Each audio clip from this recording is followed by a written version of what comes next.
So now students, let's find out the gravitational field. हमने कौन सा रॉड कर लिया था ना, अब सेकंड आ जाता है gravitational field due to a ring of mass m on its axis. Suppose मेरे पास रिंग है, ठीक है, और उसका थोड़ा थिकनेस ले लो, नेग्लिजिबली, डोंट वरी, और इसकी एक्सिस पर हमें इसकी ग्रेविटेशनल फील्ड निकालनी है. तो हम क्या करेंगे, क्योंकि ring continuous distribution of mass है, अलग अलग पार्टिकल्स नहीं है, तो हम एक छोटा सा मास लेंगे dm, और इसकी वजह से इस पॉइंट पर हम ग्रेविटेशनल फील्ड निकालने की सोचेंगे. डायरेक्शन क्या होगी, ऑब्वियसली अट्रैक्टिव होता है हमेशा, ग्रेविटेशनल फील्ड हमेशा टूवर्ड्स दी मास होती है जो आप चुनते हैं, तो इस डायरेक्शन में होगा ग्रेविटेशनल फील्ड का डायरेक्शन, क्योंकि आफ्टर ऑल अट्रैक्टिव फोर्स होता है ये, ठीक है. और क्योंकि छोटा सा मास है तो will take dg only, that is point bp, I take dgp. Similarly जब भी आपके पास कोई सिमेट्रिक फिगर दिखे ना, तो हमेशा जहाँ भी आप चुन रहे एक एलिमेंट, उसके हमेशा अपोजिट भी चुनो. ये लीजिए, तो यहाँ पे हो जाएगा dgp, सेम आएगा, वो भी ये भी dm मास का ही है, और आफ्टर ऑल दूरी भी ये भी सेम ही है, ठीक है. So now let this distance be x and the radius of ring be r, capital R,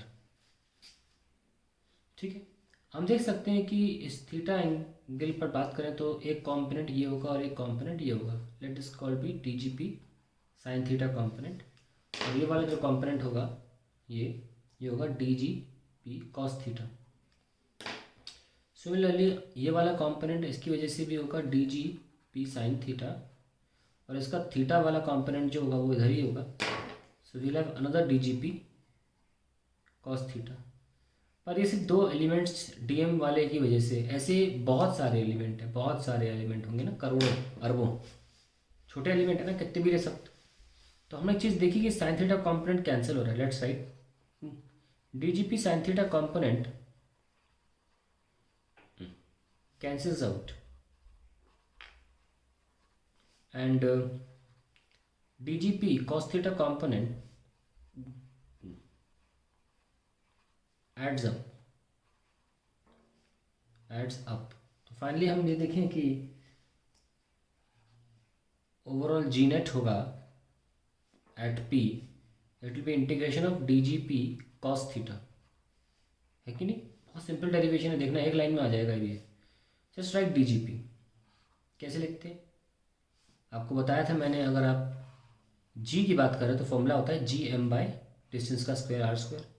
अगर आप dgp की बात कर रहे हो तो ऑब्वियसली m की जगह dm आ जाएगा. That is the only change. Distance हमको पता है कि हमेशा उसकी ये दूरी जो है इसको हम स्मॉल r से दिखा रहे हैं, तो dgp को कैसे लिखेंगे, g मास dm है divided by r square. That's it, done, into cos theta. अब जो जो कांस्टेंट है बाहर ले लो, g कांस्टेंट है, ये r जो दूरी है फिक्स है, ये भी कांस्टेंट है. cos थीटा क्योंकि ये पॉइंट फिक्स्ड है तो ये थीटा बदलने वाला नहीं है, तो cos थीटा भी कांस्टेंट है. और इंटीग्रेशन ऑफ क्या बच रहा है, dm. आगे बढ़ते हैं, g by r square, what is cos theta, base x upon hypotenuse small r into dm का m हो जाएगा. दैट्स इट, खत्म डेरिवेशन. क्या आया, gmx अपॉन r क्यूब. तो जी नेट कितना आ गया, एक तरह से gmx upon x square plus, क्योंकि आफ्टर ऑल ये r है ना, तो पाइथागोरस से r निकाल रहा हूँ, X square plus capital R square का स्क्वायर रूट, और बाहर क्या लगाए, cube. So we have gmx upon x square plus capital R square की power 3/2. That is a formula for gravitational field due to a ring of mass m on its axis, ठीक है. हम इसी को आगे बढ़ाएं, अगर लेट्स सी द लास्ट बिल्कुल स्टेटमेंट हम देख सकते हैं, एक बार लिख लेते हैं. G net is equals to gmx upon x square plus r square की पावर 3/2. अब हम इसको रख सकते हैं, ओ सॉरी इसके पीछे जगह थी, why to waste pages, let's right.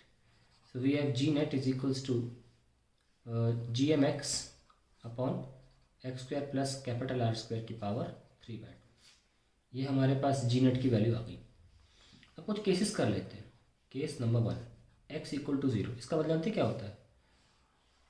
आपने x कहाँ लिया था? एक्सिस पे कहीं दूरी ली थी ना, तो x 0 का मतलब हो गया आप सेंटर ऑफ द रिंग पे हैं। Okay, that means where are you, position क्या है आपकी? You are at the center of the ring. तो आंसर क्या आएगा? आप ये x इक्वल टू 0 पुट करेंगे, बाकी का रखने का मतलब ही नहीं है। आपको दिख रहा है कि आंसर आएगा 0। सो बहुत इंपॉर्टेंट पॉइंट समझ में आया that at the center of a ring the gravitational field is 0। अब कुछ इंपॉर्टेंट केस करते हैं इसी के साथ। जैसे कि अगर हम इसका ग्राफ बनाना चाहें, केस तो ख़त्म हो गया, खैर हाँ एक केस और ले सकते हैं। जानते क्या? When x is very very greater than r, then that case हम x square plus are square को अप्रोक्सीमेटली x स्क्वायर ही लिख सकते हैं, क्योंकि फिर r स्क्वायर तो और छोटा हो जाएगा। तो फॉर्मूला जो बनेगा हमारा क्या बनेगा? gmx अपॉन एक्स स्क्वायर की पावर 3/2, की r तो हमने हटा दिया, और जब इसको खोलेंगे तो ये आएगा एक्स क्यूब, ये आ जाएगा gm/x²। आप नोटिस करें कि अगर एक सिंपल सा मास होता, नॉर्मल सा मास जिसका मास m होता है, जितना रिंग का मास है, x की दूरी पर किसी भी शेप का हो सकता था, लेकिन दूरी बहुत ज़्यादा होनी चाहिए इसके साइज से। फॉर्मूला क्या आता है? सिंपली जो जी का फॉर्मूला है, पहले भी लिखा था, जी का फॉर्मूला होता क्या है? ये तो होता है gm/x²। तो बहुत ये एक पॉइंट मास के लिए फॉर्मूला होता है। मतलब पॉइंट मास मतलब डिस्टेंस इतना ज़्यादा है कि पॉइंट की तरह महसूस होने लग जाए, है ना, कि सिंगल बॉडी के लिए, सिंगल पॉइंट मास के लिए gm/x²। तो स्टैंडर्ड फॉर्मूला है ग्रेविटेशनल फील्ड का, आपने नोट्स देखिएगा। तो यानी कि इसका मतलब ये हुआ, ज़्यादा दूर जाने की वजह से क्या हुआ? The ring appears to be like a point mass, appears to be like a point mass। तो ये हमारा दूसरा केस भी हो गया। हमें ग्राफ बनाना है। अच्छा वही लिखा रह गया, इसका ग्राफ कैसे बनाया जाए? इसका ग्राफ इतना आसान नहीं होता बनाना, क्योंकि जहाँ एक तरफ ये डायरेक्टली प्रोपोर्शनल टू x है, वहीं नीचे x² भी है और पावर 3/2 भी है। ऐसी चीज़ों के ग्राफ इतनी आसानी से बनते नहीं हैं। कैसे करते हैं? हम एक काम तो कर सकते हैं कि चलो x इक्वल टू 0 पर जी नेट की वैल्यू 0 है, हमें एक वैल्यू तो मिल गई, और एक वैल्यू और निकाल सकते हैं। मान लो x इक्वल टू r पे, यानी कि रिंग की ही डिस्टेंस पर, सपोज ये रिंग है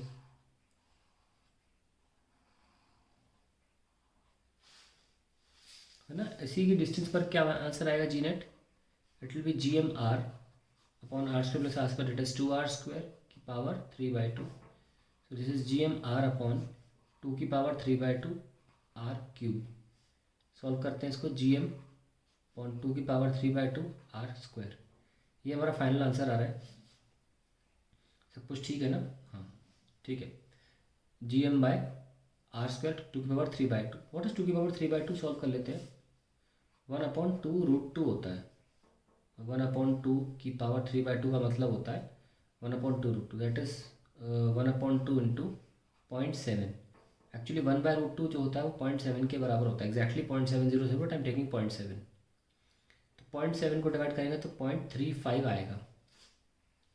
तो एक तरह से x इक्वल टू r पे हम देखें तो जी नेट की वैल्यू जो आ रही है वो 0.35 टाइम्स ऑफ gm/r² आ रही है। ठीक है, तो हमें एक और पॉइंट मिल गया। ऑब्वियसली दोनों पॉइंट्स यहाँ से इधर भी होंगे और इधर भी होंगे, क्योंकि आफ्टर ऑल दोनों में दोनों तरफ पॉइंट्स रखते हैं। तो ग्राफ जब बनाने बैठेंगे तो एक ओरिजिन बहुत बड़ा पॉइंट नहीं, इससे हम ज़्यादा कुछ कर नहीं सकते।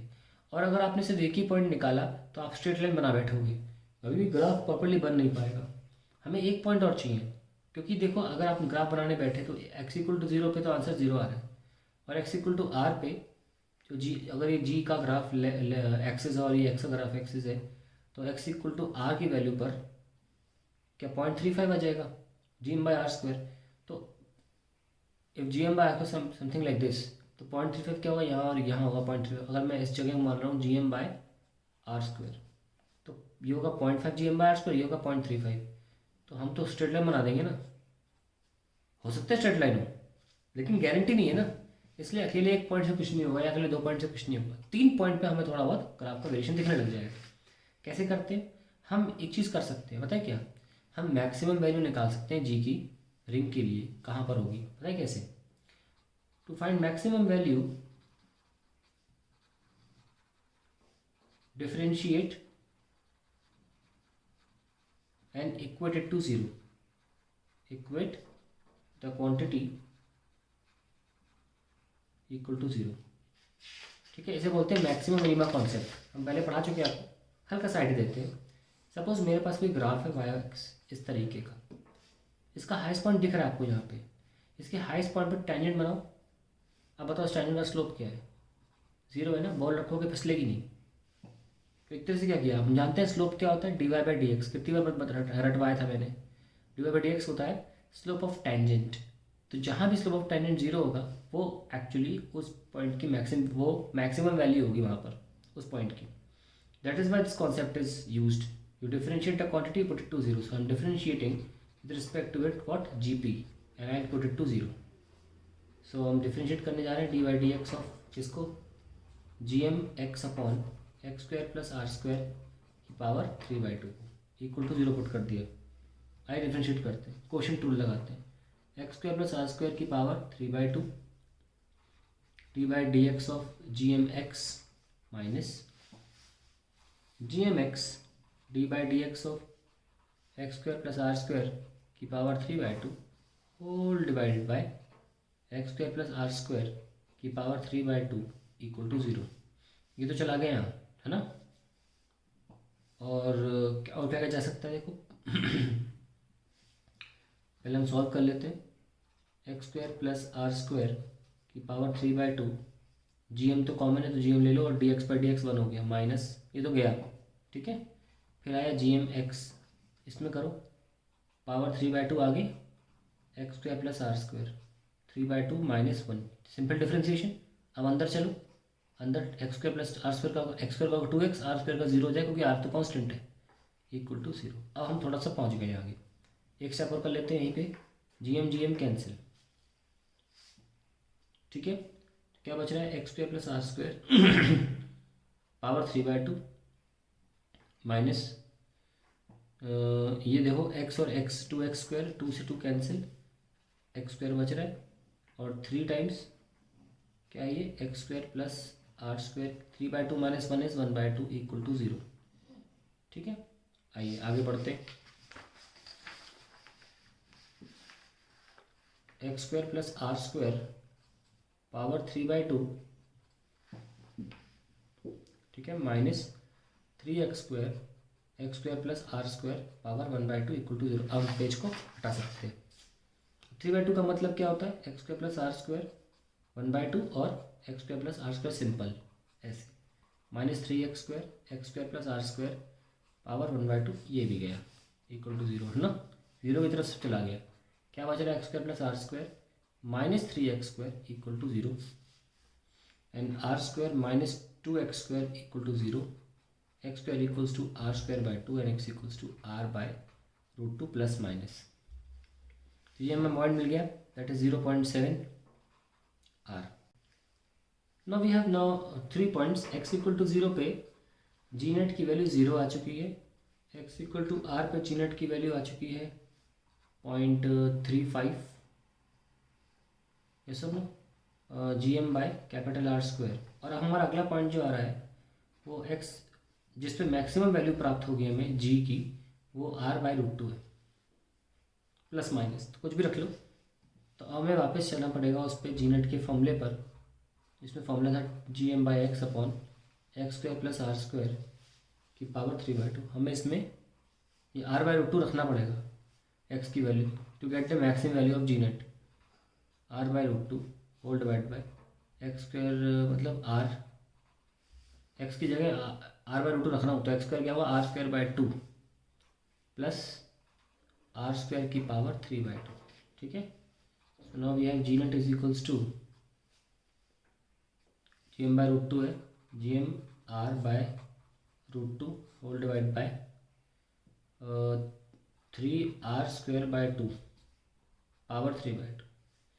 सो we have G M r by √2, और इसको हम बगल में लिख सकते हैं 3 पावर 3/2 इंटू 2 पावर 3/2 ऊपर चला गया और यह हो जाएगा r³ ओके। सो ये देखो 2 की पावर 3/2 होगा ना, मैंने ऊपर भेज दिया यहाँ पे। तो देखो यहाँ पे एक √2 से 1 पावर चली, आधी पावर चली जाएगी और 1 रह जाएगी, तो 2 बचा बस। तो 2/3 की पावर 3/2 GM बाई देखो r² ये बचा। ठीक है, सो वी हैव 2/3√3 भाई 3/3/2 3√3 हुआ ना, GM/r²। अब ये पॉइंट निकाल लो और हमें पता चल जाएगा कि क्या आंसर आ रहा है। सो कि 2/3 0.67 होता है और √3 होता है 1.732 इंटू GM/r²। 17 चौके 68 होता है, तो अप्रॉक्सीमेटली ये 0.4 आ रहा है GM/r²। We have found the values. अब हम ग्राफ बना सकते हैं। ध्यान रखें, आपको इतना टेंशन नहीं लेना है, ये तो हम आपके साथ मिल के ग्राफ बना रहे हैं, आपको बस ग्राफ रटा होना चाहिए। Now we have got the graph. कैसे बनाएं? x=0 ये जी नेट है और ये x है। x=0 पे g की वैल्यू क्या होगी? 0। फिर मान लीजिए यहाँ पे 0.5 आ रहा है और यहाँ पे आ रहा है, तो 0.7 कहाँ होगा अप्रॉक्सीमेटली? 0.7 r पे, क्योंकि r/√2 पे बोला है ना, प्लस माइनस। यहाँ भी वैसे ग्राफ बनेगा सिमेट्रिकली, बनाऊंगा बाद में, पहले इस तरह बना लेता हूँ। r/2 0.7 r पे हमें मैक्सिमम वैल्यू मिली जो कि 0.4 के बराबर है। मान लो 1 2 3 4 0.1 0.2 0.3 0.4 और ये ग्राफ जो एक्सेस है इस पर GM/r² फिक्स्ड है, तो 0.1 GM/r², 0.2 GM/r² ऐसे मान के चलिए। ठीक है, तो x=0.7 पर 0.4 आ रहा है, ये है मैक्सिमम वैल्यू। अभी हम जोड़ नहीं सकते इनको, अभी हमारे पास क्या है, x=r भी है जिस पर हमने आंसर करना था 0.35, तो यहाँ पे कहीं ऐसे, तो ये ऐसे गिरेगा और ऐसे होगा।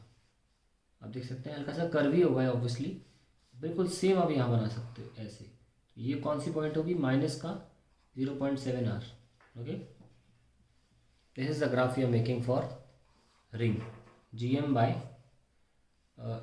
Plus r² power 3/2। कुछ नई चीज़ मिली आपको सामने, तो ग्राफ रटना है। क्या है ग्राफ? देखो ऐसे ऐसे, बस मैक्सिमम वैल्यू 0.4 GM/r², ऐसे करना। और दूसरा आपको क्या पता चला कि ग्राफ जब कॉम्प्लेक्स हो जाए तो मैक्सिमम मिनिमम कॉन्सेप्ट से आप निकाल सकते हैं।